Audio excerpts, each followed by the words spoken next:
Hello everyone, कैसे हैं आप सब लोग। मैं सुमिता और मेरे यूट्यूब चैनल पर आपका स्वागत है।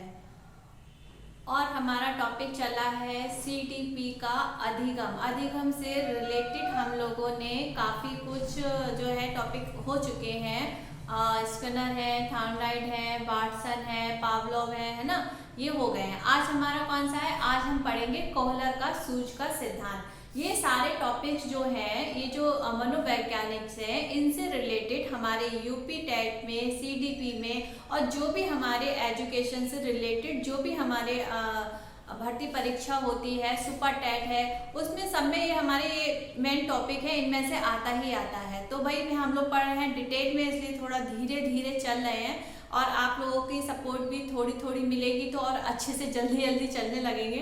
ठीक है, तो आज का हमारा टॉपिक है कोहलर का सूज का सिद्धांत। तो कोहलर के सूज के सिद्धांत में आज हम बात करेंगे कि कोहलर ने किस पर अपना जो है प्रयोग किया था और सूज का अर्थ क्या है, और इसके बारे में हम बात करेंगे। सूज द्वारा अधिगम कैसे होता है, सूज द्वारा अधिगम की विशेषताएं क्या है, कोहलर के सूज के सिद्धांत के शैक्षिक महत्व क्या है। तो आज के टॉपिक में होंगी ये सारी बातें। तो सबसे पहले हम बात करते हैं कोहलर के सूज का सिद्धांत क्या है, यानी कि उसने किस पर प्रयोग किया था। तो इससे भी क्वेश्चन आ जाता है, तो उसके लिए क्या करेंगे, उसके लिए हम बताएंगे एक अच्छी सी स्टोरी।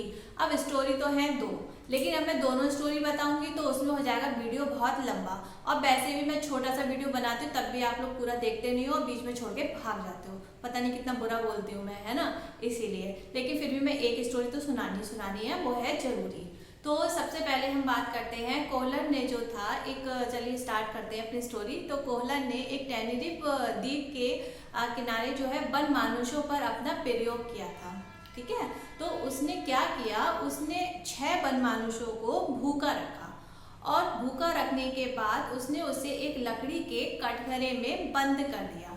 अब उन 6 वन मानुषों पर उनमें से एक जो वन मानुष था वो बहुत ही इंटेलिजेंट था, बुद्धिमान था। तो कोहलर ने जो था उसका नाम क्या रखा था, उसका नाम रखा था सुल्तान।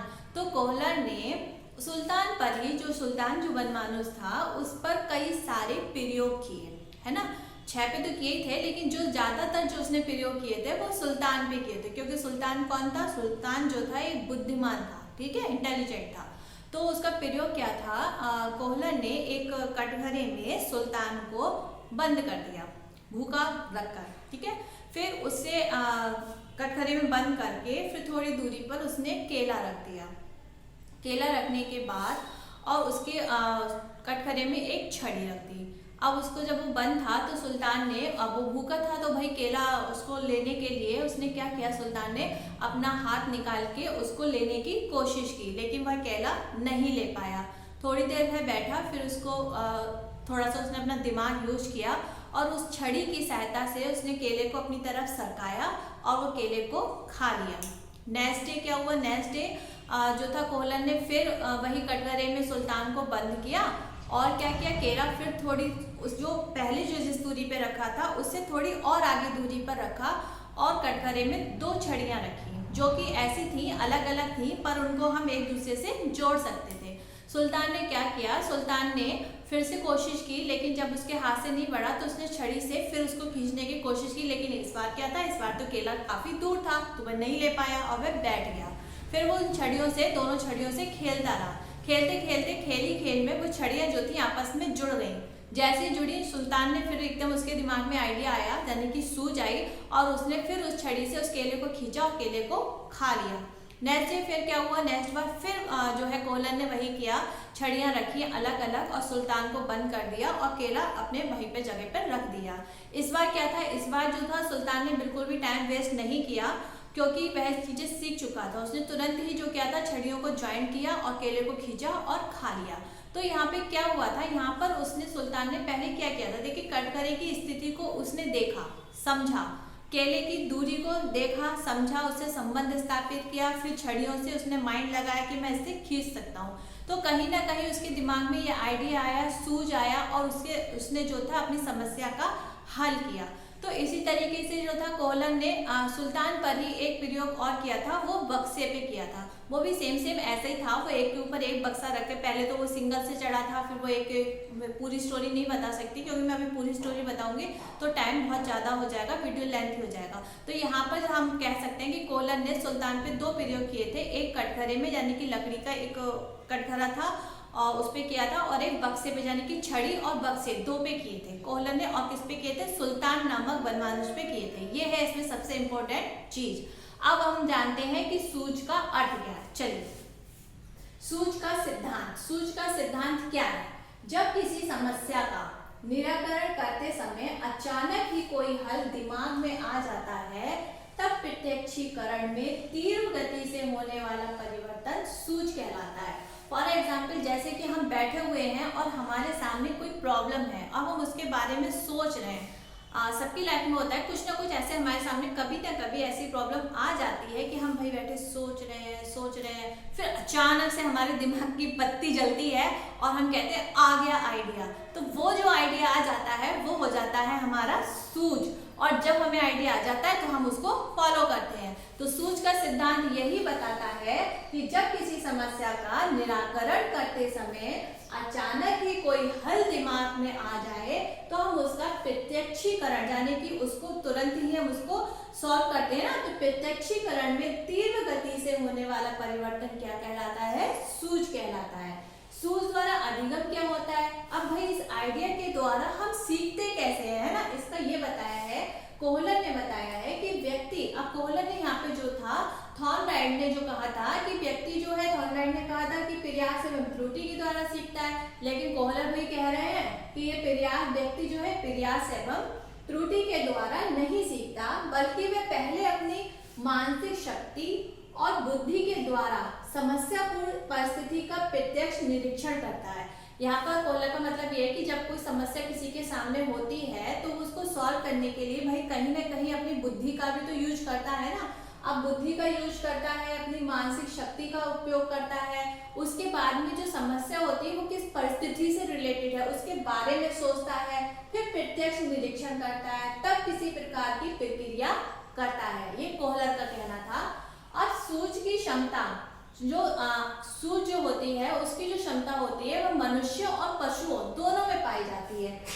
सूझ का संबंध बुद्धि, सूझ का संबंध क्या होता है? देखिए, बुद्धि से होता है, चिंतन से होता है, कल्पना से होता है, कि जब हम अपनी बुद्धि से सोचेंगे, किसी चीज की चिंतन करेंगे, उसके बारे में सोचेंगे, है ना, तभी तो हम किसी चीज का उपाय का जो है हल निकाल पाएंगे। तो बुद्धि, चिंतन और कल्पना, यानी कि हम कल्पना भी करेंगे, अगर मैं ये काम ऐसे कर दूं तो शायद ये सॉल्व हो जाए, अगर मैं इसको, जैसे कि सुल्तान ने कहा था, सोचा होगा कि अगर मैं इस छड़ी से इसको ऐसे खींच लूं तो शायद ये आगे हो जाए, तो उसने इस तरीके से सोचा और उसने उसको करने की कोशिश की और हो गया। तो जब सूझ हमारे दिमाग में आती है तो उसका दिमाग में हमें कल्पना है, हमारा जो चिंतन है, ये सारी चीजें जो है इस विधि से सीखने के लिए मानसिक प्रयास किए जाते हैं, क्योंकि ये सारी चीजें हम अपने दिमाग में सोचते हैं, है ना। तो अब सूझ द्वारा अधिगम की विशेषताएं क्या होती हैं?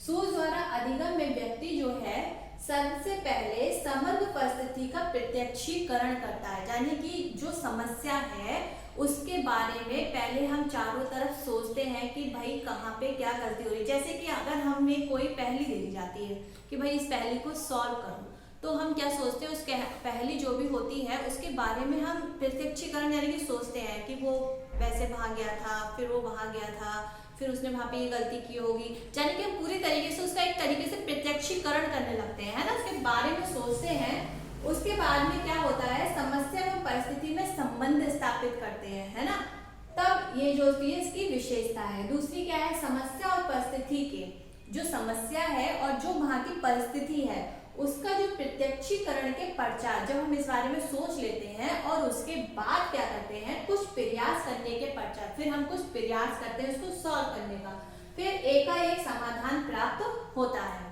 नेक्स्ट, सूझ द्वारा सीखी गई दक्षता दोहराई भी जाती है। जैसे कि सुल्तान ने एक छड़ी से जब निकाल उसको केले को खींचा था तो उसको ये आइडिया हो गया था कि भाई अब जब नेक्स्ट बार उसके सामने वही समस्या थी लेकिन 2 छड़ी थी, तो उसने जो था, जो आइडिया उसके दिमाग में आया था उसको जो है उसने दोहराया और उस छड़ी को दोबारा से जोड़कर उसको केले को खींच लिया था। तो जो हमारा जो आइडिया है, जिस भी सूझ के द्वारा हम जो कोई काम करते हैं तो हम उसको दोहराई भी जा सकती है, और नई परिस्थितियों में, यानी कि कोई नई जब समस्या होती है तो हम उस नई समस्या में भी उस आइडिया को कुछ नए रूप में या उसी तरीके से उपयोग में ला सकते हैं, है ना। तो अधिगम स्थानांतरण भी होता है। अब कोहलर के सूझ के सिद्धांत का शैक्षिक महत्व क्या है? तो ये विधि बालकों की कल्पना, कि जब वो बच्चा अपने दिमाग में सोचेगा तो उसके अंदर मानसिक क्या क्या चीजें आएंगी। देखिए, ये विधि जो है बालकों की कल्पना है, तर्क शक्ति है, उनकी विचार शक्ति के विकास के लिए उचित अवसर प्रदान करती है। दूसरा है, ये विधि रचनात्मक कार्यों में अधिक सहायता देती है। जो जैसे कि बच्चे जो होते हैं ना कि रचनात्मक होते हैं, कोई भी चीज बनाने की कोशिश करते हैं, नई नई चीजें बनाने की कोशिश करते हैं, तो उसमें बच्चा जब कोई भी नई चीज बनाने की कोशिश करेगा तो उसमें अपने माइंड में कल्पना तो करेगा ना उस चीज की, उसके बारे में उसका चिंतन करेगा, उसके बारे में वो ये सोचेगा कि इसको मैं ऐसे कर दूंगा तो ये ज्यादा अच्छे से बनेगा। कोई भी चीज रचनात्मक कार्य में भी बच्चे की ये विधि हेल्प करती है। ये विधि कठिन विषयों जैसे कि गणित है, विज्ञान आदि के लिए अधिक उपयोगी सिद्ध हुई है। अब यहाँ पे क्रो एवं क्रो ने जो है अपनी डेफिनेशन दी है। उन्होंने कहा कि ये विधि कला, संगीत और साहित्य की शिक्षा में अधिक उपयोगी है। किसी समस्या का प्रस्तुतिकरण आंशिक रूप से नहीं, समग्र रूप से करना चाहिए। विद्यार्थी अंशों को नहीं बल्कि समग्र परिस्थितियों को पहले समझता है। तो ये था आज का कोहलर का सूझ का सिद्धांत।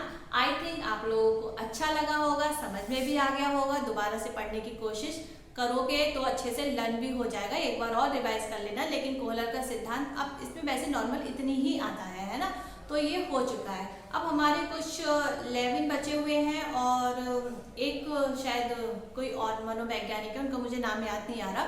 2 बचे हुए हैं अधिगम में, तो उनका भी मैं नेक्स्ट वीडियो में दोनों का कंबाइन करके कर दूंगी। फिर हमारे ये वाला टॉपिक हो जाएगा कंप्लीट। फिर हम नेक्स्ट टॉपिक अपने जल्दी से जल्द स्टार्ट कर देंगे, है ना। तो आज के लिए इतना ही। उसके लिए अब आप लोगों को क्या करना है, आप लोगों को करना है वीडियो को लाइक, सब्सक्राइब, शेयर और कमेंट बॉक्स में बताना है कि कैसा लगा। Bye bye.